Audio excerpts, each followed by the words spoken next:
In a bustling hotel in the heart of a vibrant city, the atmosphere was filled with the hustle and bustle of guests checking in and out, the ringing of phones, and the constant flow of staff, running from one task to the next.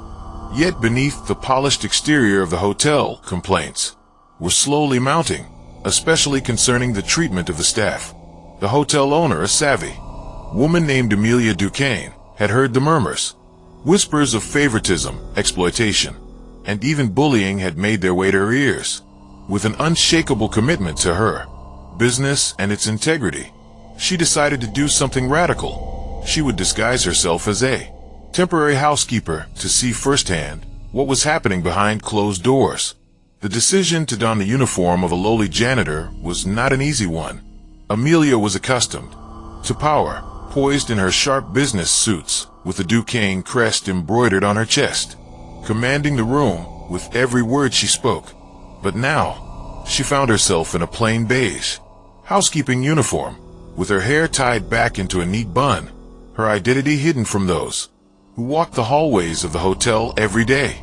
She blended into the background, unnoticed and ignored, as she went about her daily tasks, cleaning rooms, making beds, and observing the staff from a vantage point few could imagine. Little did the workers know, the woman they saw walking the halls with a mop was the very person who owned the hotel they worked at. Days passed, and Amelia watched in silence as the hotel staff interacted with one another. Her eyes were sharp, though, always on the lookout for signs of the discontent she had heard so much about. It wasn't long before she noticed a recurring pattern. The elderly doorman, Harold Mason, a 72-year-old man with silver gray hair and a gentle smile, seemed to be the target of cruel mockery by some of the younger staff. They'd make snide comments under their breath, call him slow, or laugh behind his back as he struggled to carry heavy luggage. Yet Harold never retaliated, his kind face never betraying the pain he must have felt. What really struck Amelia was when she observed Harold quietly slipping money into his pocket after an exchange with a guest. The guest, clearly upset about their lost luggage, had been offered compensation for the inconvenience. Yet, instead of following the usual hotel protocol, Harold took the matter into his own hands, quietly paying out of his own pocket to cover the cost. The gesture was both selfless and heartbreaking. Harold, it seemed, had taken it upon himself to care for the guests who were left frustrated by the hotel's inability to resolve the issue in a timely manner. It was a silent act of kindness, yet it spoke volumes about the man's character. But there was something more sinister lurking beneath the surface. One evening, Amelia was on her usual rounds when she noticed a staff member, a young bellboy named Ramon, acting suspiciously near the tip jar in the hotel lobby. It was a common sight for staff members to place tips in a designated jar for distribution later. But tonight, as she watched from a distance, Amelia saw Ramon swipe a handful of cash from the jar before swiftly hiding it in his pocket. Her heart raced as she realized what was happening. The staff was not only taking advantage of their position but was also stealing from their guests and the hotel. This was not the first time she had witnessed a theft, and Amelia knew she had to take action. The twist came when she realized that the tip jar wasn't the only thing being stolen. The hotel's security footage, always thought to be the ultimate safeguard, was being tampered with. As Amelia reviewed the footage from a hidden camera she had installed in the staff break room, she discovered something disturbing. The hotel manager, Langdon, a man with slick gray blonde hair and a cold demeanor, was complicit in the thefts. He had been aware of the behavior and had done nothing to stop it. In fact, he had been pocketing a cut of the stolen tips and even turned a blind eye to the mistreatment of staff, including Harold. But there was more. The hidden camera had captured Langdon making a secret phone call late at night, arranging for the shipment of stolen items to be sold on the black market. It was a scheme so elaborate, so deeply woven into the fabric of the hotel's operations, that it sent chills down Amelia's spine. The manager, once trusted with the hotel's reputation and its operations, had been exploiting the very system he was supposed to protect. Amelia knew what she had to do. The hotel was hers, but it was more than just a business to her. It was a sanctuary for both guests and staff, a place that should stand as a beacon of integrity and care. She couldn't let Langdon continue his destructive path, nor could she let the staff continue to mock and take advantage of Harold's quiet compassion. The time for action had come. In a dramatic confrontation, Amelia revealed her true identity to the hotel staff, stepping into the lobby in her crisp business suit, her presence commanding the room. The staff was stunned into silence as she addressed the entire team, pulling no punches. She spoke of trust, loyalty, and respect, the very things that had been violated in the very place they worked. She detailed the hidden camera footage and exposed the thefts, naming the perpetrators one by one. The final twist came when Amelia turned her attention to Harold. She called him forward, acknowledging his quiet contributions, his compassion, and his loyalty to the hotel and its guests. The staff had mocked him, but Amelia saw him for what he truly was, a leader in his own right. She rewarded him with a generous retirement package and promoted him to a higher position within the hotel, where his experience and wisdom would be valued, not mocked. The emotional weight of the moment was not lost on anyone in the room. Harold, who had spent years working in silence, his actions unseen and unappreciated, was finally given the recognition he deserved. The hotel staff, who had once ridiculed him, were now forced to confront their own behavior. As for Langdon, he was fired on the spot, his role in the thefts and the mistreatment of staff exposed for all to see. Amelia's undercover mission had been a success, but it was more than just about catching thieves or punishing wrongdoers. It was about restoring the soul of the hotel, about showing her staff that leadership wasn't about title or position. It was about integrity, care, and the willingness to do what was right, even when no one was looking. The real leader, she realized, wasn't the one with the highest title or the most money, but the one who led with heart and honor, just like Harold. And in the end, it was the quiet, unseen leaders who had the power to change the world. Amelia Duquesne stood at the threshold of the hotel staff break room, her pulse racing, her breath steady but controlled. In her mind, the next steps of her mission had never been clearer. Expose the thefts, reveal the corruption, and dismantle the system of mistreatment that had seeped into every corner of the hotel. But before she could proceed, she needed more than just the stolen tip jar and the damaging footage she had already gathered. She needed proof that would shake the very foundation of the hotel's management and leave her no choice but to act. As she waited, a sense of urgency gnawed at her. The hotel had always been her pride, the cornerstone of her empire. But lately, she had begun to wonder if she was more of a figurehead than the true leader she thought herself to be. The whispers she had heard about the staff's discontent had now become a full-blown reality, and the more she observed, the more she realized how deep the rot had gone. She wasn't just dealing with a few bad apples, she was confronting a full-scale corruption that ran all the way to the top. It was something even she, with her years of business savvy, hadn't anticipated. One evening, after witnessing yet another cruel joke at Harold's expense, Amelia couldn't take it anymore. She had watched him bend under the weight of the hotel's demands, doing everything in his power to please guests, while his own dignity was mocked by the younger, more privileged staff. She had watched him quietly slip into a small corner of the hotel, counting out his own savings to pay for a guest's missing luggage. It was heartbreaking, and it filled Amelia with an anger she hadn't felt in years. It wasn't just about the theft anymore.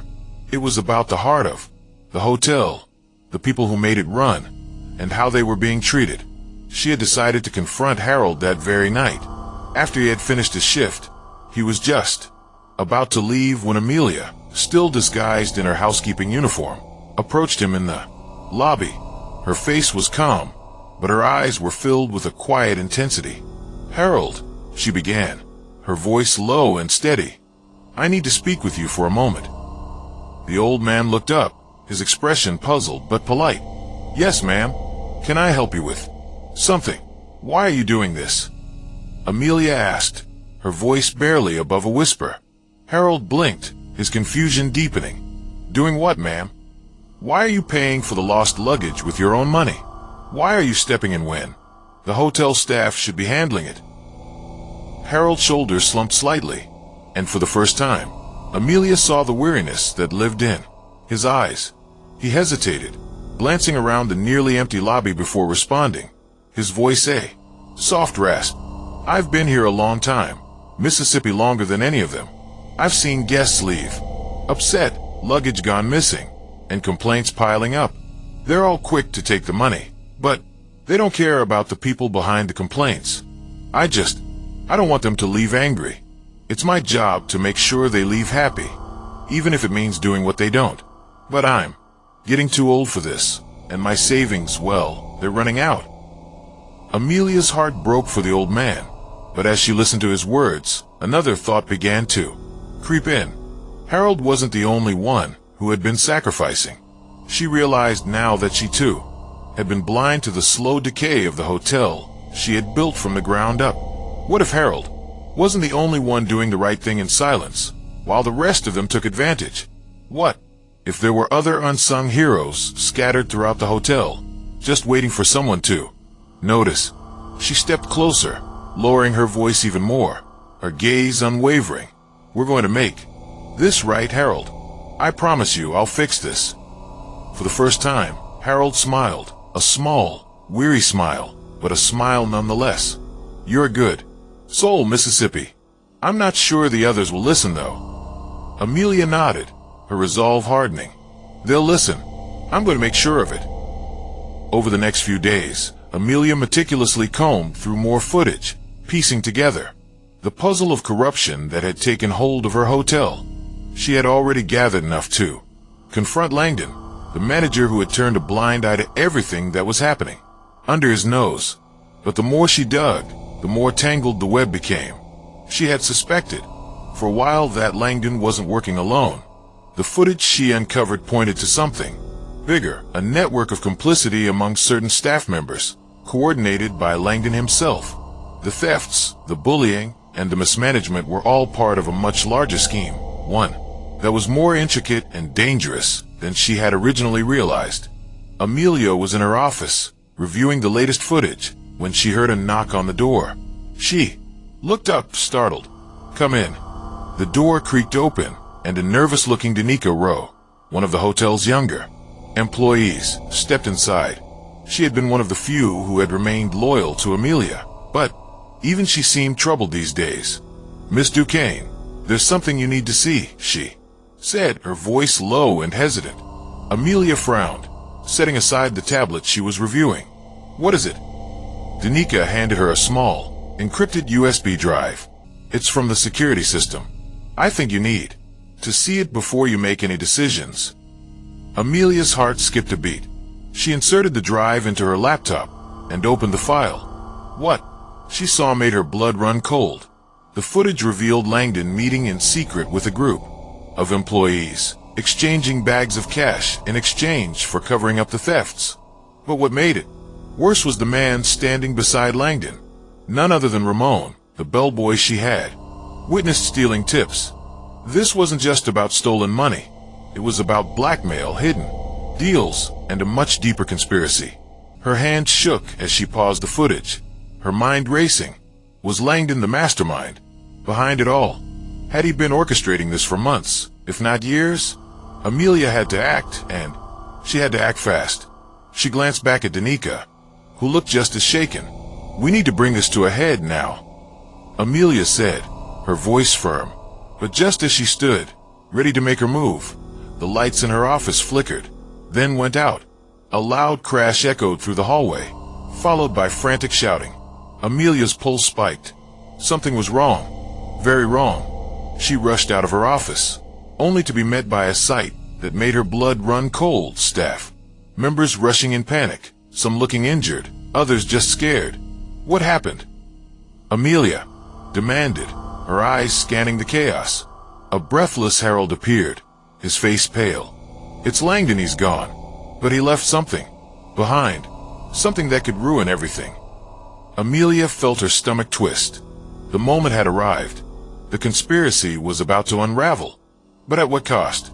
As Harold led her down a darkened hallway toward the manager's office, the sound of something heavy scraping against the floor sent a shiver down her spine.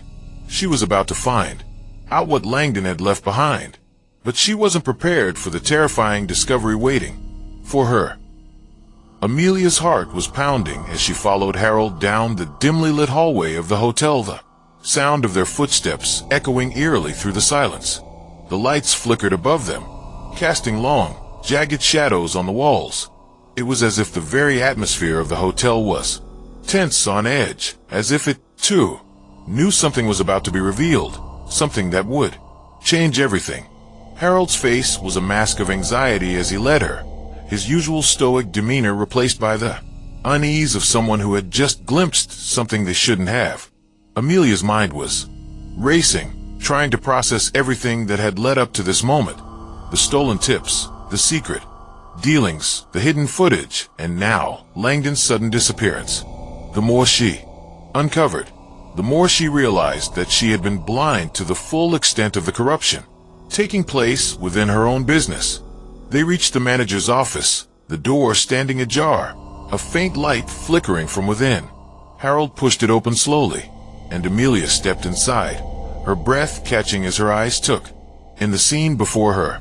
The office was in disarray, papers scattered across the floor, drawers half open, and the once pristine desk now covered in chaotic clutter.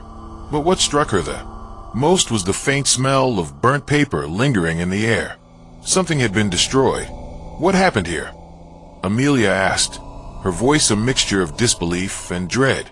Harold walked over to the desk, crouching down to inspect the contents of the drawers. It looks like someone tried to burn evidence. Langdon must have known this day was coming. He was trying to cover his tracks. Amelia's pulse quickened. Cover his tracks? What evidence? She asked, her voice steady but filled with urgency. Harold motioned to a file cabinet in the corner, its drawers partially open. He pulled out a manila folder, its edges singed. This, he said, handing it to her. This is what Langdon didn't want you to see. Amelia took the folder, her fingers trembling as she opened it.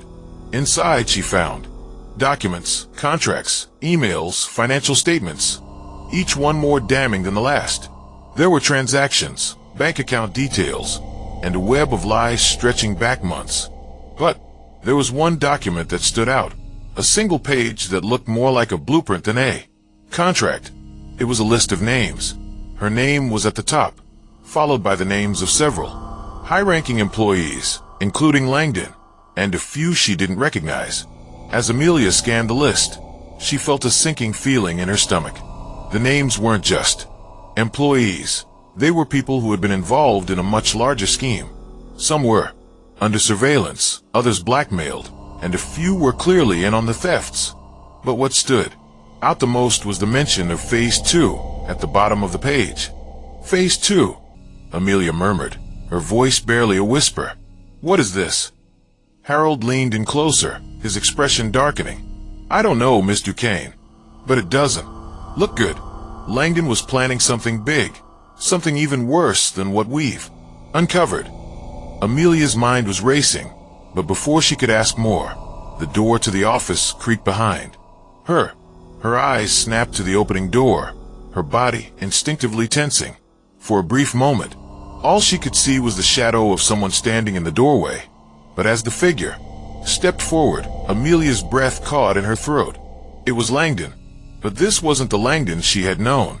His suit was disheveled, his face gaunt, and his eyes wild with fear. He looked like a man on the run, a man who had lost control. Langdon, Amelia said, her voice icy. What are you doing here? Langdon's lips curled into a tight, nervous smile, but it didn't reach his eyes. I knew you'd find out eventually, he said, his voice strained. But I didn't think you'd find it this quickly. What's going on? Amelia demanded. What is Phase 2? What were you planning? Langdon took a step forward, his hands shaking. It's bigger than you think, Amelia. Bigger than all of us. I was just a small piece of the puzzle. You don't understand. You're not just the owner of this hotel. You're part of something much larger, something that could change everything. What are you talking about? Amelia's voice was a mixture of disbelief and fear. Explain. Yourself. Langdon let out a long, ragged breath. I didn't want to be part of it, but I was pulled in. The money, the power. It was too much to resist. Phase 2 isn't just about the hotel. It's about controlling people, controlling behavior. And it all starts with the system we've built here. Amelia's mind was spinning. Controlling people? What system? Langdon stepped closer, his voice dropping to a whisper. The surveillance system. The cameras, the tracking devices, the manipulation of emotions. It's all part of a plan to control how people think, how they feel. We've been testing it on staff, on guests, on everyone who walks through these doors. The real project was never about the hotel. It was about creating a system, a network that could manipulate human behavior on a global scale. Amelia's stomach twisted in knots. You're talking about mind control. Is that what you've been doing here? Langdon nodded, his eyes dark with a mixture of fear and resignation. Yes, but it's more than just that. We've been experimenting with emotional overrides, a way to change people's emotional responses to events, to situations. The hotel is just a test subject. Phase 2 was meant to roll out on a much larger scale, on a global scale. If the system works here, we were going to expand it, use it to control entire populations. Amelia felt the ground beneath her feet shift. Everything she had built, everything she had worked for, had been part of a much larger and more sinister plan. The hotel, her hotel, had been nothing more than a testing ground for a new kind of power. A power that Langdon, and others she had yet to identify, had been working to exploit. You're lying, she said, her voice trembling. This is insane. Langdon shook his head. No, Amelia. It's all true. And now it's too late. They're already moving forward with Phase 2. It's out of our hands.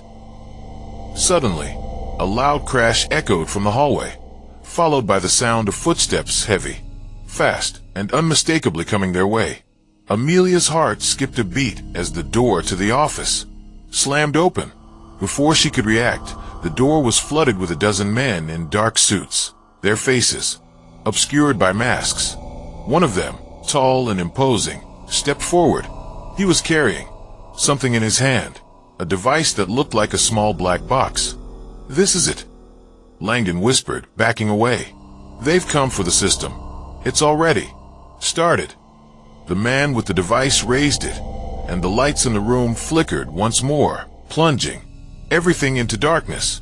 Then, just before everything went black, Amelia heard a voice. You've made a mistake, Miss Duquesne. The voice was cold, mechanical, and far too familiar. And with that, everything went silent. Amelia's heart hammered in her chest as the darkness engulfed the room. The flickering lights, already dim, gave way to an eerie silence. She felt the weight of the blackness around her, the oppressive feeling of something far greater than just a mere hotel conspiracy.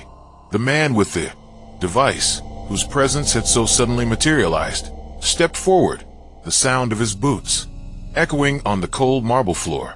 Her instincts screamed at her to run, to find a way to escape, but the situation was far beyond her control now. She had underestimated the depth of the corruption, and now it seemed that whatever Langdon had been part of was not just a few rogue individuals. It was an organized force, a hidden power that had been operating in the shadows for much longer than she could have imagined. The man's cold voice cut through the thick silence. You've made a grave mistake, Miss Duquesne. Amelia's breath hitched, but she stood her ground, her mind working furiously to process the situation. She knew this voice. It was familiar, too familiar for comfort. Her thoughts raced back to a conversation she had overheard months ago, a conversation she had thought was nothing more than idle chatter. It was Langdon speaking to someone on the phone, but she couldn't remember the specifics. What she did remember was the chilling tone in Langdon's voice when he'd said, "We have to make sure Amelia never figures it out. She's too powerful. She won't let us control the system. Who are you? Amelia asked, her voice steady despite the pounding in her chest. She couldn't let them see her fear. What do you want? The man in the dark suit didn't answer immediately. Instead, he walked around the room slowly, as if savoring the moment. Amelia's eyes scanned the room, trying to make out the shapes of the masked figures in the dark.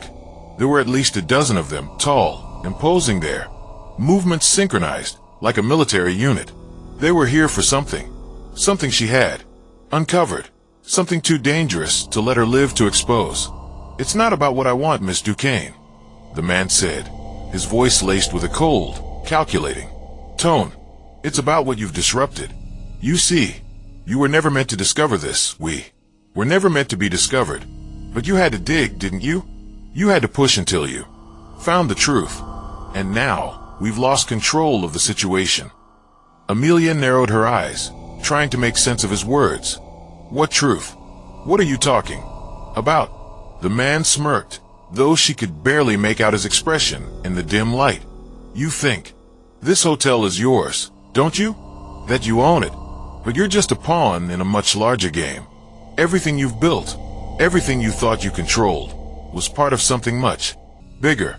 Something that's been in the works for years. Amelia's mind raced. She had known something was off about Langdon, about the hotels, mysterious dealings. But this was beyond anything she had ever imagined. The pieces were starting to come together, but they didn't make sense.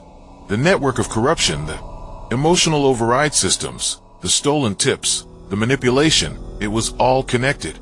But who were these people? What was their ultimate goal? You've been playing a dangerous game, Amelia, the man continued. And now the system is beyond your reach. The system has already been deployed. The word system rang in her ears like a death knell. The system he was referring to, the one Langdon had tried to keep secret. Her heart sank as the realization dawned. Phase 2, the phase that Langdon had been so desperate to hide. But what did it mean? What was the system supposed to do? And more importantly, why had Langdon been working with them? You don't know what you're up against, the man added, his voice gaining an edge of menace. This hotel is just one part of something much larger. We've already begun our tests. But now, thanks to you, we have to accelerate our plans. Amelia was reeling, her mind struggling to keep up with the weight of what she was hearing. Tests? What tests? Her thoughts were cut off by a sharp beeping sound coming from the small device the man was holding. He glanced down at it briefly before returning his gaze to her. Time's running out, he said cryptically. Before she could ask more questions, the lights flickered again. This time, they stayed off. The shadows in the room deepened, and Amelia felt a cold dread creep up her spine. The beeping sound intensified, each pulse more urgent than the last. The man stepped back, his mask catching the light in such a way that Amelia could almost make out the outlines of his face, though it remained obscured. Suddenly, a low hum filled the air, and the walls seemed to vibrate with an unsettling energy. Amelia's stomach dropped. What was happening? She felt as though the room was closing in on her, as if the walls were getting tighter, the air growing heavier. The man with the device took one last step backward, his eyes glowing faintly behind his mask. We'll be watching, Miss Duquesne, he said in a voice laced with finality. And when the system is fully deployed, it will be too late for you. The hum grew louder, and before Amelia could react, a sharp pain shot through her head. Her vision blurred, and she stumbled, clutching the desk for support. Her body felt as though it were being pulled in every direction, her limbs heavy and uncooperative. She tried to call out, but her voice faltered, slipping into a strange static. And then, just as suddenly as it had all started, the pain stopped. The humming ceased. The lights flickered back on, casting harsh fluorescent light over the room. The man and his masked companions were gone, vanished as if they had never been there. But the damage had been done. Amelia's knees buckled, and she collapsed into the nearest chair. Her mind was racing, struggling to comprehend what had just happened. The pain was gone, but she was left with a gnawing sense of dread. The system, the one Langdon had tried to warn her about, it wasn't just an internal hotel project. It was something far more dangerous, far more widespread. It had already begun, but before she could fully process the magnitude of the situation, a faint buzzing interrupted her thoughts. Her phone, which had been lying on the desk the whole time, began vibrating erratically. With trembling hands, Amelia grabbed it and stared at the screen. The message was short and to the point. "We found you. You're too late." The words sent a chill down her spine. Who was this? And how had they found her so quickly? Just as she was about to respond, her phone suddenly shut off, and the screen went blank. A cold, hard reality settled in. They were watching her, and now there was nowhere to run. The game had just begun. Amelia stared at the blank screen of her phone, her mind racing. The message, "We found you. You're too late," echoed in her thoughts, reverberating through her skull like a warning bell. She couldn't escape. She frantically tried to turn the phone back on, but nothing happened. It was as if the device had been tampered with, shut down by forces beyond her control. Panic began to rise in her chest, but she pushed it down. She had faced much worse in her life: betrayals, threats, countless challenges, but this was different. The silence in the room was deafening now. The absence of the masked figures, strangely more terrifying than their presence had been. They had left behind more than just a sense of fear. They had left behind uncertainty. Amelia wasn't sure who they were or what they wanted, but one thing was clear: they were in control now. Suddenly, the soft hum of the surveillance system kicked in, an ominous reminder of the eyes watching her, even in the solitude of her office. A wave of nausea hit her, and she staggered to her feet, her thoughts frantic. Who were these people? What had they done to Langdon? And, most importantly, how deep did their reach go? She turned towards the window, her reflection staring back at her, a face she barely recognized anymore. Her once confident, poised self seemed shattered, unraveling with every new piece of the puzzle. The once secure empire she had built now seemed like a house of cards, teetering on the brink of collapse. Everything she thought she controlled had been pulled from under her, and it was all because of one simple truth: she was never meant to be in control. A sudden, piercing sound cut through the stillness, her office door opening. Amelia spun around, heart leaping in her chest. But to her surprise, it wasn't one of the masked figures that entered the room. It was Danica, her loyal intern, her face pale and frantic. "Miss Duquesne," she gasped, her voice trembling. "There's something you need to see." Amelia's breath caught. "What is it?" Danica stepped forward, holding out an envelope. "I don't know who left it, but it's addressed to you. It's from him." Amelia's heart dropped. She took the envelope, her fingers shaking. She had no idea who they were, but she had no choice but to open it. Her eyes scanned the hastily scribbled message inside. "You're in our sights. The game is far from over, but you're already too late. We've begun phase 3, and you won't be able to stop it."